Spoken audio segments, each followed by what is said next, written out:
আমি একটু আরশের উপর আপসেট ছিলাম। আমার মনে হচ্ছিল যে একটা হেলদি কলিগের যে রিলেশনশিপ ওটা থাকছে না। সেটের মধ্যে আমরা দুইজন দুই দিকে থাকছি। একা কেন গ্রো করবো আমি? আসলে আমার কোয়ার্টিস্ট যদি গ্রো করলে এটা আমার জন্য প্লাস না, ওর প্লাস মানে আমারও প্লাস। আমি লাস্টলি এদের কথা আমি যতদূর পরে জানলাম যে নীরব অনেক আগ থেকে কাজ করে, নীরব হোসেন, এবং আরশের সাথে কাজ করেছি একটা টানা অনেক লম্বা সময়। আমাদের বেশ ভালো একটা কেমিস্ট্রি ছিল। হোপফুলি সামনেও কাজ হবে যদি আরশের আর আমার স্কেজুল মিলে। তারপর আমার আসলে ওরকম কোনো নাই যে না ওর সাথে কাজ করবো না। গল্প টল্প সব কিছু মিলে যদি ভালো হয় অবশ্যই কাজ করবো। মাঝখানে আমি একটু আরশের উপর আপসেট ছিলাম প্রফেশনাল থেকে, মানে একটু আমাদের প্রফেশনাল বন্ডিংয়ের জায়গাটা আসলে একটু নড়বড়ে হয়ে গেছিলো অনেকটাই। থাকে না কিছু কমিটমেন্ট ইস্যু থাকে, প্রফেশনাল কমিটমেন্টাল ইস্যু।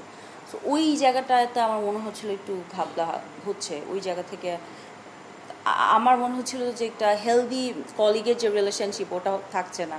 সেটের মধ্যে আমরা দুইজন দুই দিকে থাকছি, কাজের সিনক্রোনাইজেশন পাচ্ছি না। তো ওই জায়গা থেকে আমি মনে হচ্ছে যে একটু ব্রেক নিই। আই টুক আ ব্রেক, দেন আবার আমি নিজেকে সর্ট আউট করে আমি ভাবলাম যে না, ওকে লেটস ওয়ার্ক টুগেদার। এই জন্য আমি একটু ক্লিয়ার করতে চাই যে আমি যখন ফার্স্টলি দেখলাম যে আরশ আবার অন্যান্য অভিনেত্রীদের সাথে কাজ করছে, ইট ওয়াজ মি। আমি ওকে নিজে কনগ্রেচুলেশন জানিয়েছি এবং I was very happy about it. কারণ আমার কোয়ার্টিস্ট যদি গ্রো করে, it's my growth as well. আমার মনে হয় সেটা যে আমি একা কেন গ্রো করবো? আমি আসলে আমার কোয়ার্টিস্ট যদি গ্রো করলে এটা আমার জন্য প্লাস না, ওর প্লাস মানে আমারও প্লাস। সো আমি একজন ভালো অ্যাক্টরের সাথে কাজ করি, আরশ খুবই ভালো অ্যাক্টিং করে, আমি এটা সবসময় বলি এবং বলবো। কিন্তু ওই যে বললাম না, মানে কাজের জায়গার বোঝাপড়াটাতে আমাদের একটু একটা এদিক হয়ে গেছে। সবসময় দেরি হয় না, যেমন আজকে আমি সকাল 9টা থেকে রেডি ছিলাম, কিন্তু আমাকে তারপরে 11th আওয়ারে আমাকে নিচে নিয়ে তারপরে দৌড়ের উপর কাজ করানো হয়েছে। এখন এই যে এক একজনের বিরুদ্ধে এক এক ধরনের চলে আসে, যখন যার যেটা মনে হয় তখন সেটা এই সোশ্যাল মিডিয়াতে লিখে দেয়। মানে আমি যারা তকমা দিচ্ছে তাদের কথা বলছি অবভিয়াসলি।